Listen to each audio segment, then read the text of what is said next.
Our top focus on WION this hour. Lebanon has accused Israeli military of violating a ceasefire, which took effect at midnight. Now it also warned residents in southern Lebanon to remain cautious amid breaches of the agreement.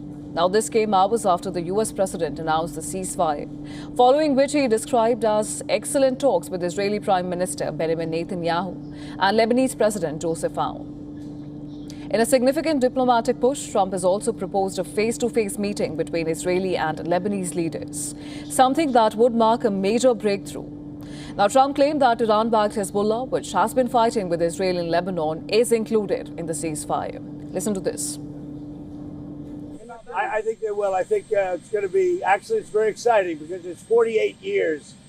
We're going to be meeting with Bibi Netanyahu, as you know, and the president of Lebanon. And I had a great talk with both of them today. They're going to be having a ceasefire, and that'll include Hezbollah. And I think it could be number 10 for me.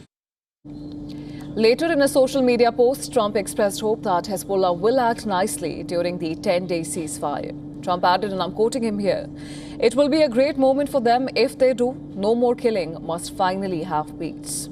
Now, the U.S. State Department published the details of the ceasefire agreement, including the potential for it to be extended by mutual agreement.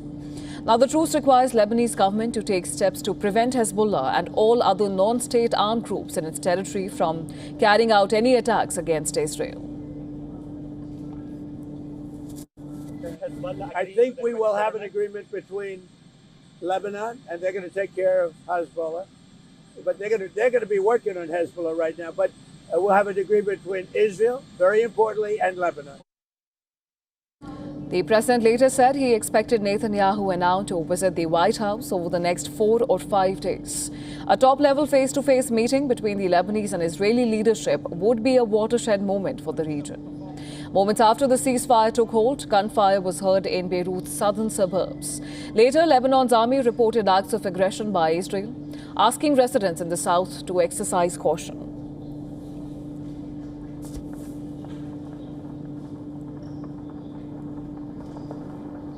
Lebanon's army reported acts of aggression by Israel. In an ex-post, Lebanon's army has called on residents in the south to exercise caution in the light of a number of violations of the ceasefire agreement by several Israeli acts of aggression. The ceasefire comes as the renewed fighting between Israel and Hezbollah, triggered by the war against Iran, has killed more than 2,000 people in Lebanon. It has caused widespread destruction and driven more than 1 million residents from their homes. Now, as the ceasefire comes into force, Israel's military said it had struck over 380 Hezbollah targets in southern Lebanon and was on high alert to resume strikes. Meanwhile, Prime Minister Netanyahu called this truce an opportunity for a historic peace agreement, but insisted that Hezbollah must disarm as a key condition. Iran has welcomed the ceasefire, while a Hezbollah official has said that they will cautiously respect the ceasefire, but only if Israeli attacks stop.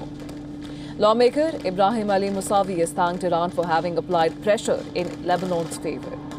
Iran has maintained ceasefire in Lebanon as a precondition for any deal with the United States. The ceasefire comes as Washington says it is close to reaching a broader deal with Iran, potentially signaling a wider de-escalation in the region.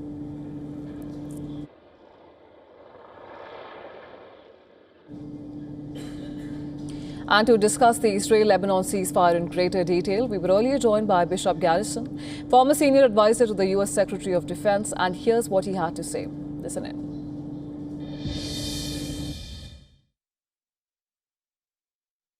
Potentially it does.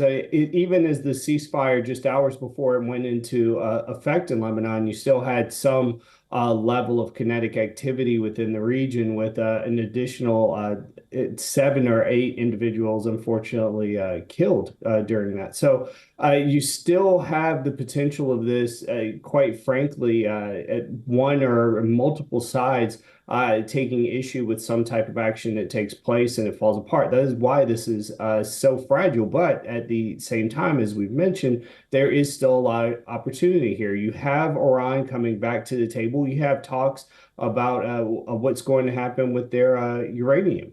This is something new that previously they weren't really willing or able to discuss at all. And now you have Israel that is having the potential of face-to-face talks with the Lebanese government. So there are a lot of positives in what has been reported, but we must understand that we have to go with this in steps and in phases, and it's going to take a lot of compromise on both sides and a willingness to hear the various sides out in order to make this work.